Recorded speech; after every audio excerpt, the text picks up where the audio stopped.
ఎందుకంటే రోజు రోజుకు ఈరోజు చింతామణి స్వామిని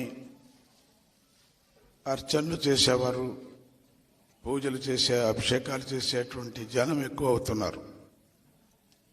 స్వామికి 21 నైవేద్యం అంటే చాలా ఇష్టం. ఆ 21 నైవేద్యం కూడా మీరు చేయించవచ్చు. మోదక హోమం అంటే చాలా ఇష్టం.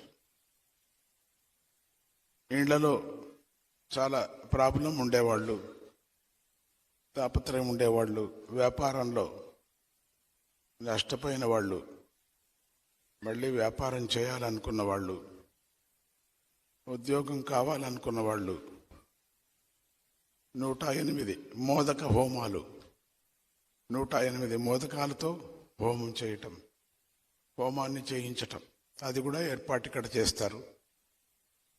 ఆ హోమాన్ని కూడా ప్రతి ఆదివారం ఎక్కువ దినము వచ్చారనుకోండి, దినము చేస్తారు.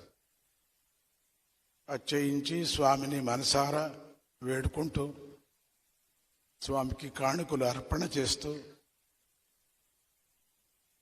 తర్వాత దత్త భిక్షను తీసుకొచ్చి వేయండి.